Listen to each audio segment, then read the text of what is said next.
저녁 시간 맞이해서 한번 또 여러분들께 또 떠들도록 할게요. 지금 보니까 싼 주식들 널렸다고 하는데 정말 싼 주식이 널려 있는 건지 아니면 비싼 건지 좀 애매모호할 때가 좀 있을 겁니다. 지금 들어가는 게 맞는 건지 아니면 탈출하는 게 맞는 건지 너무나 헷갈립니다. 헷갈려. 이렇게 헷갈릴 때 어떻게 해야 할까요, 여러분? 그럼 결국은 뭐 나름대로 그 기본적인 지식을 가지고 좀 공부를 해야겠죠. 한번 파헤쳐 봐야 돼요. 그렇지 않고서는 힘들어요. 자꾸 뭐 이렇게 우리가 누가 먹먹하더라, 이게 뭐 귀 얇게 여기저기 뭐 그런 소리만 듣다가 투자를 하면은 거의 나중에 좀 힘들 때가 있어요. 뭐 상승장이야 뭐 잘 맞아가지고 이렇게 올라갈 때 맞으면 괜찮은데, 이게 하락장 같은데 잘못하면은 그대로 그냥 고꾸라지는 경우가 많아요. 밑으로 그냥 수직낙하는 경우도 많다 있다 보니까 투자를 할 때는 너무 상대방의 의견에만 너무 이렇게 듣지 말고 자기가 좀 공부를 해가지고 집중을 해서 한번 확인해보라. 집중. 그렇게 해도 늦지 않다는 겁니다. 절대 조급할 마음이 조급할 필요가 없어요. 하여튼 지금 코스피 코스닥 시장에 보면은 그 상장사 대부분의 이제 밸류에이션이죠. 밸류에이션이 최근에 5년 평균치를 밑돈답니다. 5년 평균치. 2017년에서 2021년 그 5년의 평균치를 밑돈다.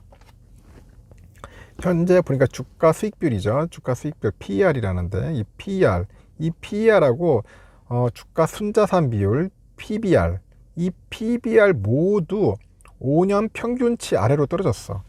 5년 평균치 아래로 떨어져 가지고 시장에서는 약간 과매도 국면에 진입한 거 아니냐. 과매도. 그렇게 보고 있는 것 같아요. 과매도 아니냐. 과매도. 그래서 전문가들이 지금 단기적인 반등 가능성이 높기 때문에 낙폭 과대주를 이제 주목할 필요가 있다고 그렇게 조언을 해요. 지금 보니까. 그래서 낙폭 과대주를 한번 찾아볼 필요도 있겠죠. 그런데 낙폭 과대 찰 때 우량주를 할 것인지 아니면은 뭐 중소형주를 볼 것인지도 한번 잘 봐야 돼요. 그냥 무턱다고 막 많이 빠졌다 해서 들어가는 게 아니에요. 또 많이 빠지면은 그 빠진 만큼의 그 이유가 있을 거야. 또 이유나 원인이 있다는 거죠. 이런 것들도 확인 안 하고 한다는 것은 제가 볼 때는 뭐 거의 자살행위일 수도 있으니까 그런 부분들은 조심하시라는 겁니다. 일단은 금융정보업체에 따르면은요, 그 코스피하고 코스닥 상장사 271곳이라 합니다. 271곳. 271곳의 그 컨센 추정 및 증권사가 3곳 이상인 상장사 중 5년 밸류에이션 기록이 있는 업체 대상인데, 271곳 중에 가운데 PER이죠. 이 PER이 최근 5년치 평균 아래로 내려간 상장사가 총 255곳이더라. 야, 많이 떨어졌다. 255곳이면은 결국은 94%가 거의 떨어졌다는 거야. PER이 다 떨어졌는 거예요. 지금 보니까. 순자산을 기준으로 한 그 PBR도 마찬가지다. PBR도 271곳 가운데 239곳이 PBR이 최근 5년 평균 밑도는 겁니다. 그 88%도 결국 PBR도 거의 떨어졌더라. 결국 삼성, 뭐 하이닉스, 뭐 삼성 바이오로직스, 네이버, 현대차, 하여튼 이런 기업들 상장사 한 10곳 중 9곳이 결국 최근에 5년 평균 밸류에이션보다도 못한 평가를 받고 있는 거예요. 지금 보니까 얼마나 힘들었으면, 안 좋았으면 5년치 평균보다도 못하나. 거의 최악이라는 거죠. 야, 이렇게 안 좋았나? 최악이구나. 최악. 5년치 평균보다도 안 좋다는 건 결국 안 좋다는 거죠.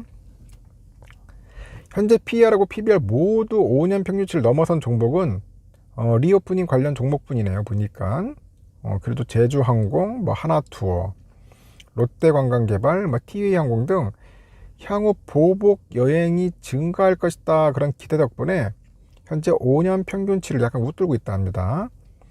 수주 물량이 늘 것으로 예상되는 현대미포조선, 그리고 대우조선해양, 이런 조선주 쪽도 약간 비슷한 평가를 받고 있다.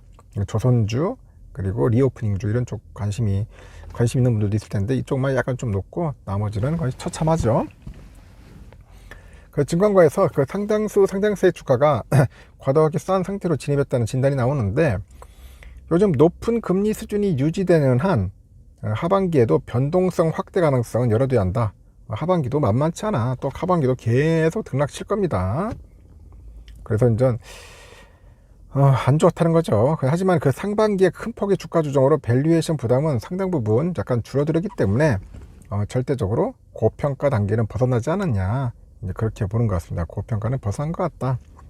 이런 이유 때문에 그런지 증권구에서는 단기 반등 기대에 힘이 실리고 있어요. 단기 반등, 장기가 아니에요.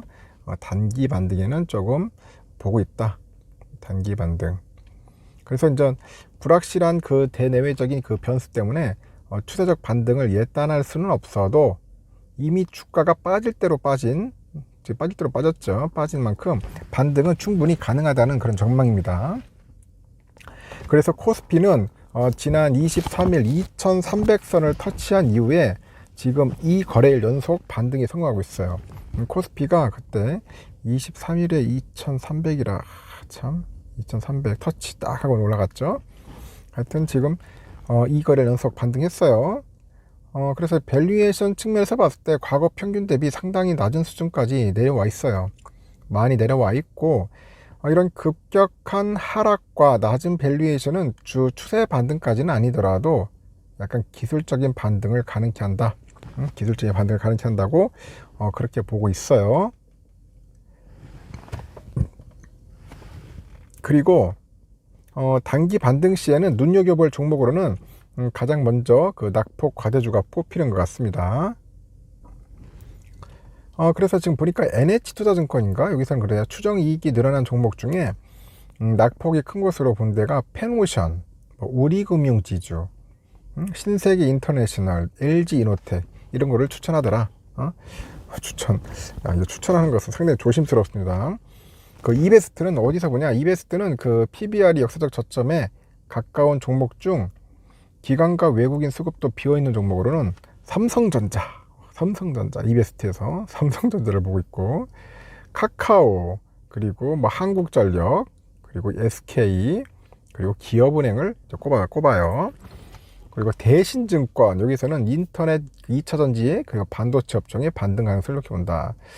겹치는 게 약간 삼성전자를 약간 겹치네. 삼성전자 많이 빠졌죠. 지금 삼성전자 지금 5년 평균에도 못 미치고 있으니까 앞으로는 그 이익의 질을 따져봐야 한다는 겁니다. 이익의 질 중요합니다.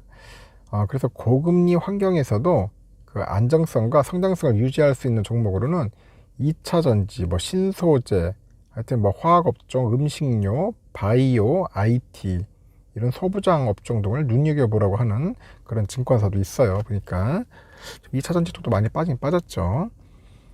그리고 또 자기자본 이익률 있죠. ROE. 이 ROE가 이제 10% 이상인 업종으로는 봤을 때 반도체, IT 하드웨어, 헬스케어 업종을 또 주목할 필요가 있다고 하는 증권사도 있습니다.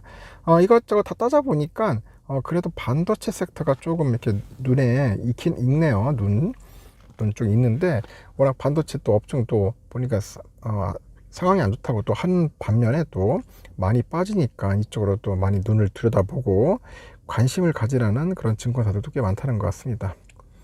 하여튼 여러분 지금 뭐 하십니까? 싼 주식 널려있는데 이런 때 들어가야 하는 거 아닌가요? 그렇게 생각하고 들어갈 수도 있을 것 같은데 여러분 혹시라도 들어간다면은 진짜 공부 좀 하고 들어가셔야 돼요. 신중하게. 너무 증권사 이야기만 듣고 하면 안 됩니다. 저는 삼성전자만 주구장창 보기 때문에 삼성만 이렇게 좀 하지만은 타 종목들은 상당히 조금 애매모호할 때가 많아요. 그리고 그 기업의 질을 보라겠죠. 이 질이 안 좋은 기업 잘못 선택했다가는 그대로 패가망신하는 경우가 많습니다. 근데 늘 신중하게 투자하는 습관은 꼭 몸에 배어 있어야 한다고 생각합니다. 일단 여기까지 하고 나중에 저녁 시간에 그때 뵙도록 할게요. 마지막 방송 때. 여러분 감사합니다.